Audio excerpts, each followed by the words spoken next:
So, like I said, there are other people there that I sure as hell wouldn't want to have been roommates with.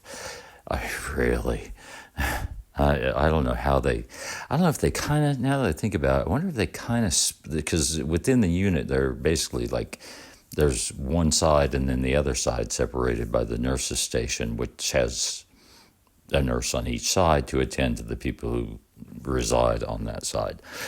And I would, now that I think about it, I wonder if ours, no, that wouldn't have been true. I'm disproving myself as I'm thinking about it. That wouldn't have been true. I was going to say that it might have been separated by kind of by age, because there were men and women on with co-ed on both sides. So, but like I said, some roommates I wouldn't want to have. Some roommates didn't have a roommate because they were that fucked up.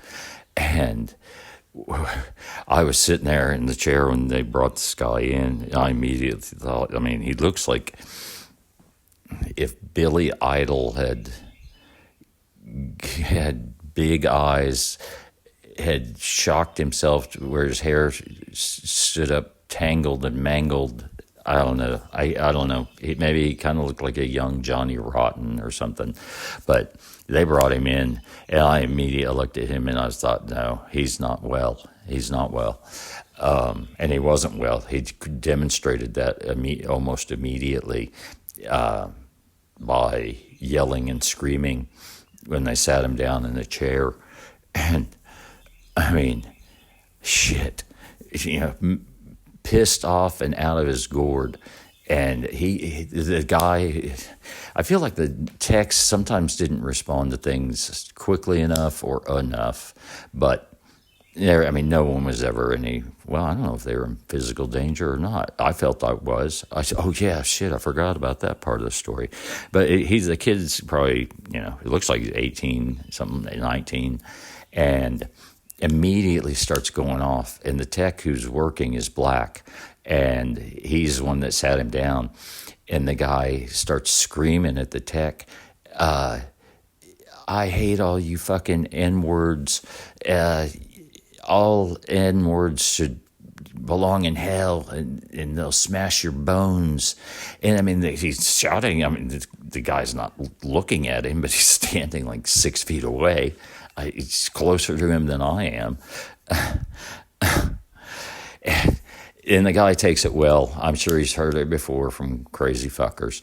But, I mean, within another 20 minutes, see, there's where I feel like, I don't know, I feel like they didn't assess the situation properly. Like within 20 minutes, he has gotten, I don't know why they bothered, like a styrofoam container of cafeteria food. And he's so pissed off that he takes it and throws it against the wall. And it didn't get cleaned up for like an hour or something. But so the guy does that. And then, once you start throwing shit, the techs perk up. And a second tech came in. And he got up and started screaming at them, and they took him down to the ground. And just, I mean, I don't know. There's safety protocol. The safety protocol is so strange. I can't imagine how some things work. But you had to sign off that you were, I don't know, something that they had the right to restrain you under certain conditions, and you had the right to have that restraint duration recorded, and somehow your family could watch. I mean, that sounds crazy, like on Zoom or something, but I feel like that's also what it said. But they weren't restraining him in that kind of way. They were just holding him down because he was freaking out. And so, I don't know, they get him calmed down enough. At this point, I would say give him the shot, right? But they didn't give him a shot. They took him to his room, and within like 15 minutes, he's fucking freaking out again, screaming at the top of his lungs. Like, I mean, cuss words and fuck you, and then just screams. And so now the texts have brought in, it's kind of like the army. Everyone has a different color shirt, but so you could kind of tell what they did. But I hadn't seen this guy, his color shirt before.